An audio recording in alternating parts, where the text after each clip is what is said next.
भिवंडी पालिकेचा महापौर कोण होणार याचं उत्तर उद्या मिळणार आहे। पण इथे कोणालाच स्पष्ट बहुमत नाहीये, त्यामुळे नाट्यमय घडामोडींना वेग आलाय।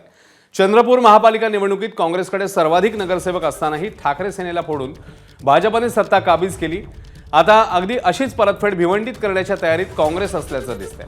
भिवंडीत सुद्धा काँग्रेस सर्वाधिक म्हणजे 30 नगरसेवक काँग्रेसकडे आहेत, तर भाजपचा एक गट फोडून भाजपच्या 9 नगरसेवकांना काँग्रेसने सोबत घेत सत्ता स्थापनेची तयारी केली आहे।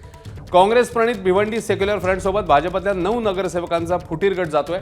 त्यामुळे आता भाजप यावर नक्की काय करणार पाहणं महत्त्वाचं आहे, कारण भाजपने तिथे एकत्रित गटाची नोंदणी केल्यावर ही फूट झाली आहे। या फुटीर गटाचं नेतृत्व ऐन निवडणुकीआधी भाजपत आलेले नारायण चौधरी करत असल्याचं आता समोर येत आहे।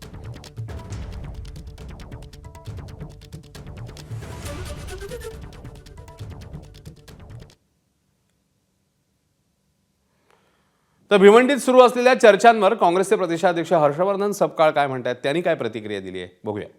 भाजप लोकांचे पक्ष फोडत होती, आता भाजपत उभी फूट पडली आहे। काँग्रेसने भाजपला फोडलं, भाजप फुटली हाच महत्त्वाचा आहे। कोणी फोडली हा काही फोटाफोटीचं श्रेय घेण्याचा भाग नाही। त्यामुळे भाजप फुटली, मी मी मी करणार त्यांचा जो अहंकार पक्ष होता तर त्यांच्यात जर फुटले, आता भाजपचे गट फुटायला लागले आणि ते जर बाहेर त्याच्यातून पडायला लागले तर ही याच्यातली बातमी आहे। मला संपूर्ण या प्रकरणाची माहिती नाही, पण मी एवढं सांगेन, जो फुटून जातो तो भाजपवाला नाही। जो भाजपच्या विचारांशी प्रामाणिक आहे तोच स्वयंसेवक, तोच कार्यकर्ता। आणि नेमका भिवंडीच्या प्रकरणातली मी माहिती घेईन, पण जो सर्वसाधारणतः आमच्या विचाराशी फारकत घेतो तो भाजपचा नाही, तो भाजप फुटीर म्हणता येणार नाही, तो आम्हाला सोडून बेदखल झालेला आहे असं मी म्हणेन। प्रदेशाध्यक्ष यावर निर्णय घेतील। भिवंडीमध्ये उद्या राजकीय समीकरण दिसेल अशी प्रतिक्रिया दिली आहे भाजपचे नेते नारायण चौधरी यांनी। नारायणजी, कसं नेमकं समीकरण असणार आहे? आपल्याला दिसेल बंधू, समीकरण काय असेल ते आपल्याला 20 तारखेला दिसेल।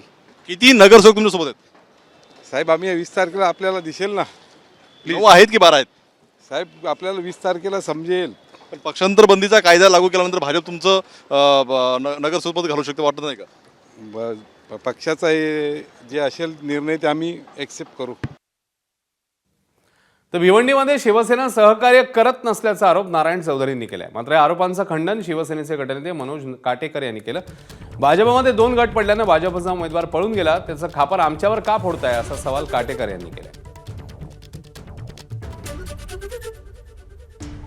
आम्ही कॅम्प आता 2-3 दिवसापूर्वी लावला आणि आमचे नगरसेवक या ठिकाणी ठेवून दिले आणि त्यामध्ये आम्ही त्यांचे गटनेते संतोष शेट्टी यांची चर्चा करत होतो। त्यांचे एकत्र नगरसेवक न आल्यामुळे त्यांनी का आमच्यावर जर आरोप करत असतील तर ते आरोप पूर्ण निराधार चुकीचे आहेत, त्याचं मी खंडन करतो। ज्या प्रकारे त्यांनी जो निर्णय आता जाहीर केलेला आहे ते आम्ही सेक्युलर फ्रंटच्या बरोबर चाललेलो आहे, ते भिवंडीचं दुर्दैव आहे।